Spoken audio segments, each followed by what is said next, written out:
Bala chapter 1. So far we have seen 18 different descriptions of Lord Rama's physical appearance, and we have seen 21 descriptions of Lord Rama's beautiful qualities. So let's continue with the discussions of Lord Rama's qualities. In verse 13, we have already discussed Prajapati Sama in the previous section. And in this section, we are going to start with the description Shriman. Shri means auspicious. Shri means Mother Lakshmi. Shri means very exalted. Shri means very profound. So basically, Lord Rama has surpassed this entire universe in auspiciousness. In a previous verse, we also discussed the meaning of Lakshmi-van. Sage Narada said he is Lakshmi-van Shubha Lakshanaha. So Lakshmi-van and Shriman are synonyms. They have very similar meanings. And Shriman is the fact that he is full of auspiciousness. So when Rama went off to the forest, the auspiciousness, that is Mother Sita, immediately followed him. She did not reside in Ayodhya. And sage Valmiki ensures that we know that the opulence of Lord Rama's kingdom went away with Lord Rama when he went off to the forest. The city of Ayodhya did not remain opulent in the absence of Rama. Then after Bharata comes in with Lord Rama's sandals, Bharata is able to bring back the opulence in the kingdom of Ayodhya, so much so that in the 14 years of Rama's exile, the treasury, the granary, and everything else grew tenfold. And we will see those reasons why in Ayodhya Kand and Yuddha Kand. But it is imperative for us to understand that auspiciousness follows Lord Rama. One of Lord Krishna's names is Madhava, the one who is the husband of the goddess of fortune. Here, sage Narada is referring to Lord Rama as Shriman, the one who is the master of all auspiciousness, the one who has surpassed everyone else in auspiciousness, the one who has no equal in auspiciousness. That is the meaning of Shriman. Now, what does Rama do with that level of auspiciousness, with that level of wealth, with that level of exalted positions? What does he do with that? We see that he does two different things. This brings us to the next two descriptions of Lord Rama's qualities. The 23rd description is Dhata. He is a sustainer of all the worlds. Rama has every kind of wealth. He has enough for himself and to spare.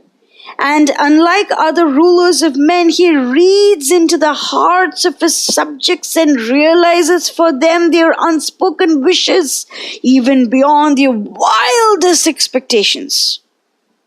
And we get to see this when Rama departs to the forest. He distributes his vast wealth, his ornaments, his jewels, his clothes. He distributes everything that he and Sita own. And happily so, very happily so. So much so that he brings people over and says, okay, fine, take how much ever you want. Take, and take. This is the level of magnanimity that Lord Rama possesses.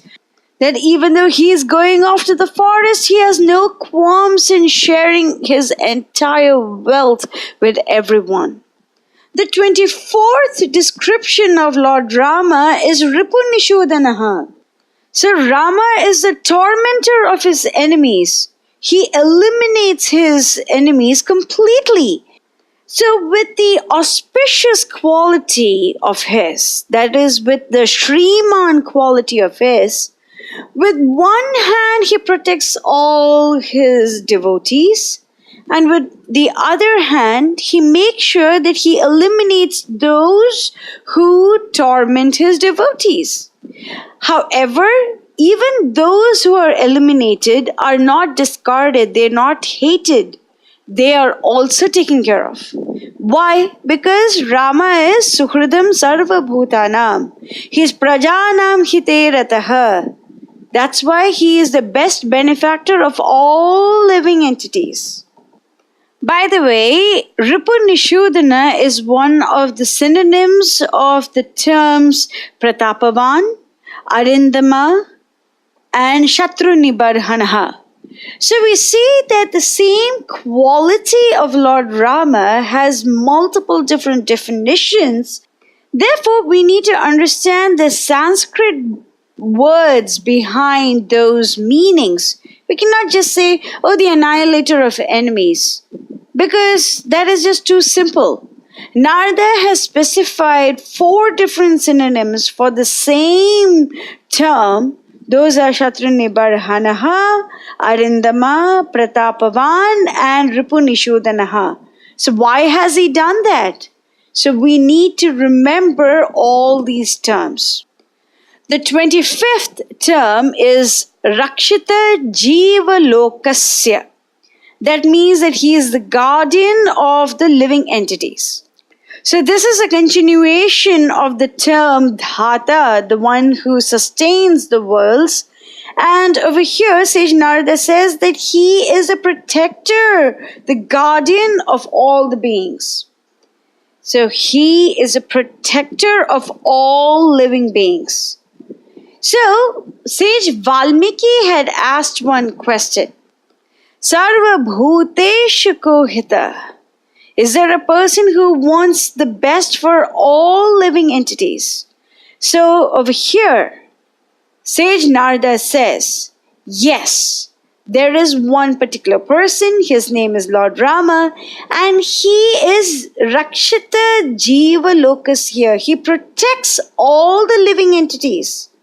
He is a Dhata, he is a Ripunishudanaha, he is a Rakshita Jiva Lokasya. So, how does Rama protect everyone? He protects everyone, he sustains everyone, and he also makes sure that their dharmas are being followed properly.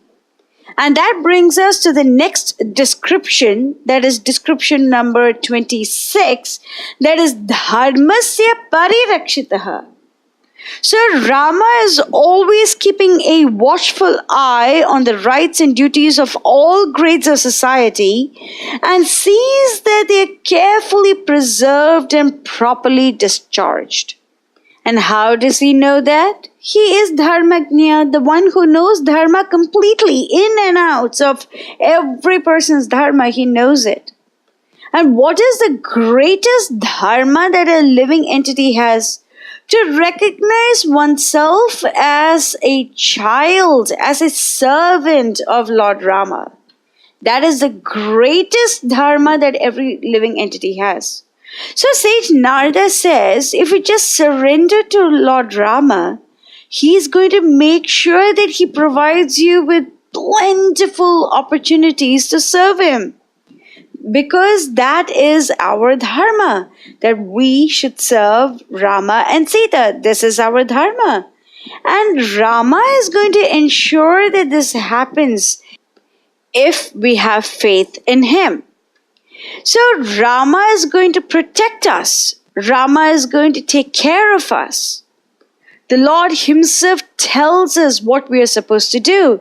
In Bhagavad Gita 9.34, Lord Krishna says, Manmana bhava mat bhakto mad yaji mam namaskuru mam evaishyasi yuktvaivam atmanam mat parayanaha. Engage your mind, always thinking of me, become my devotee, offer obeisances to me and worship me. Being completely absorbed in me, surely you will come to me. And in this way, Rama protects the dharma of all the people. So that's why sage Narada says, Rakshita jiva lokasya dharmasya parirakshita. But he is not yet done talking about how Rama protects the dharma. And we are going to see that in the next verse, verse 14. Rakshita svasya dharmasya svajanasya cha rakshita veda vedanga tatvagno dhanur vede cha nishtita. To himself, he is the strictest of taskmasters, and his daily life is but a silent example and an unspoken lesson to the world in its perfect discharge of the manifold and complicated round of duties. Ever the spear and the shield of his friends and followers, his heart seeks their highest good here and hereafter. The heart doctrine of the Vedas and the Vedangas lies open before his unclouded vision. He is a past master in the science and art of warfare and in the use and mastery of weapons, human and divine. So the 27th description of Lord Rama's quality is Rakshita Svasya Dharmasya. So Rama is capable of protecting his own dharma. In the previous verse, we read Dharmasya Parirakshita. He protects the dharma of others. And over here, sage Narada says that Rama protects his own dharma. Rakshita Svasya Dharmasya. So he is self-righteous. He is always the champion of dharma. So he doesn't set double standards. He follows dharma and he ensures that his followers also follow dharma. And why is that necessary? It's mentioned in Bhagavad Gita 3:21, Yad yad acharati shreshtas tad tad evataro jana sa yad pramanam kurute lokas tad anuvartate. Whatever action is performed by a great man, common men follow in his footsteps. And whatever standards he sets by exemplary acts, all the world pursues. For example, if Rama had not gone off into the forest for 14 years of his exile, then people will say, how is Rama supposed to be truthful? Because he promised his mother and father and yet he did not go to the forest. If he had returned to Ayodhya prior to the completion of his exile, just because Bharata and all the other citizens of Ayodhya begged him to, once again people will have the same question. Why should we follow Dharma if Rama could not follow Dharma himself? That's why he ensures that he sets the ideal bar. Yad yad acharati shreshtas, because he is the shreshta of the shreshta. He is the best of the best. He is the most respectable leader. Therefore, whatever actions he does, the others will follow. The evataro jana, the ordinary people, the common people, will follow his actions. Therefore, sage Narada says that Rama is capable of protecting his own dharma. That's why he is Rakshita Svasya Dharmasya. We may also ask a question, how can a person who cannot protect himself try to protect others? It is impossible. That's why first sage Narada says that Rama protects everyone. And then he answers this unspoken question.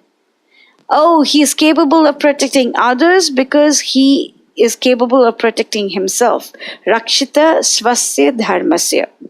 This is the 27th description of Lord Rama's qualities. Next, let's go to the 28th description. Svajanasya cha rakshita. Rama protects his own people very well. So who are his people? His people are the ones who are willing to be ruled by Rama. We have already seen a description of Lord Rama as Prajanam Chahite Rathaha, the one who is always looking after the well-being of his own subjects. And how is Rama capable of doing that? By protecting them. Svajanasya cha rakshita. So who are Rama's people? We have already seen that Rama's people are the ones who are willing to be ruled by Rama. That means that they have surrendered to Rama. That means that they are already on the path of bhakti towards Lord Rama. Now, in case such a person falls down, what is going to happen? Rama is going to protect that person. Why? Because Krishna says in Bhagavad Gita 9.30, Api chetsu duracharo bhajate mam ananya bhak sadhur eva samantavya samyak vyavastito hisa. Even if one commits the most abominable action, if he is engaged in devotional service, he is said to be considered saintly because he is properly situated in his determination. In Narasimha Purana, the following statement is given. Bhagavati cha harav ananya cheta brisha malino pi virajate manushya nahi shasha kalusha chhabi kadachit timira prabhavatam upaiti chandra.